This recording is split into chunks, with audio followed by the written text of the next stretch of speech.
So now that we have seen what output for a multi-class classification problem, and we have introduced with a term called softmax output or a softmax function, it is nothing but a multi-class logistic function. So what about the next kind of topology, where we are not categorizing the input image into multiple classes? We are just deciding, or we are just arriving at one common solution or one particular output. That would be called as a regression kind of topology. So that we will be dealing with this particular session. So when it comes to identification of an image into a particular thing, right? So as I mentioned, I took an example of a mobile, right? Given an object, my task is to identify whether it is a mobile or not. So I will consider different input signals in order to identify whether that is a mobile or not. So here we don't need multiple output signals, right? Multiple outputs at the end of the uh, neural network. We just need one output, whether it is mobile or not. Suppose if I am passing an image of a cat, right? Right now, if I am passing an image of a cat, at the end of the neural network, or I want my neural network to decide whether that particular image is a cat or not. That's it. So we can easily say that when it comes to a classification, we have multiple classes. But when it comes to identification, we have only one class. So can we say that it is a modified or a special case or special instance of a logistic regression? Yes, definitely we can say that. So when we modify the logistic regression or logistic function for one particular class or a binary class, we can call it as a sigmoid output or a sigmoid function that will be sitting up in the output neuron. So in the case of a sigmoid output, there is only one neuron in the output layer. Since if there are two classes, the probabilities of P0 and P1, and we know that P0 and P1, and if we sum up that P0 plus P1, it will be ending at with the 1. So it is very easy, right? If it is a binary class, we have only two classes, that is whether the given image is a cat or not.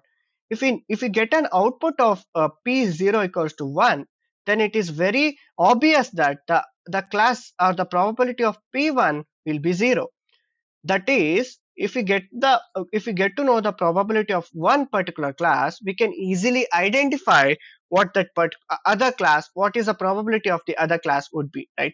Suppose I have got a probability of 0.9 as a cat, then we can easily say that the probability of it is not being a cat image will be 0. So that is what the sigmoid function is about. So let's take the same logistic regression expression over here. Since we have only two classes or a binary class, whether it belongs to particular class or not, so we can reduce the denominator into two, right? So we have W0 and W1. That's it. We don't have W2, W3, W3. If we keep on adding that particular term, then it will be a logistic function or a softmax function. But since we have only two class, this is a improvised or a particular special instance of the logistic regression.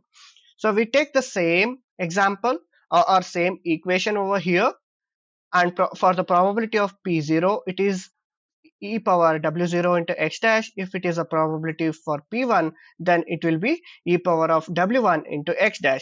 Suppose if we get certain values and if we sum up, it should be ending with 1.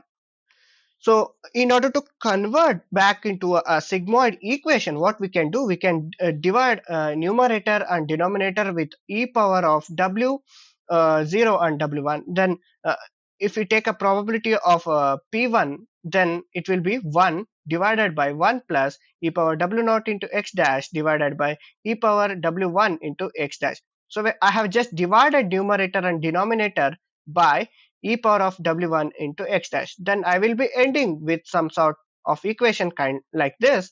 And when I simplify this, it will be 1 divided by 1 plus e power w0 into w1 into x dash.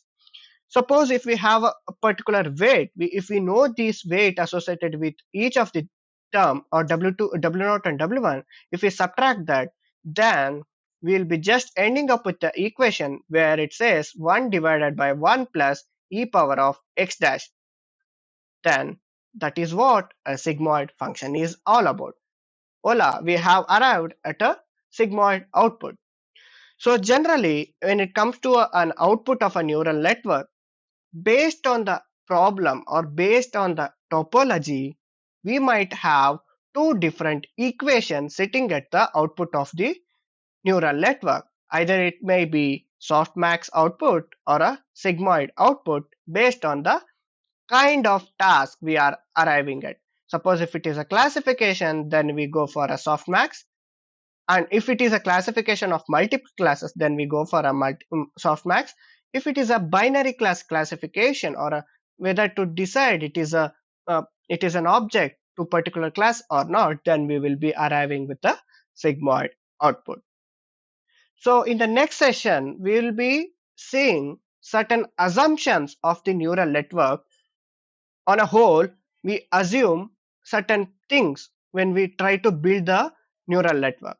We have certain assumptions made in order to simplify the understanding of overall concept of neural network, and we'll study that in the next session.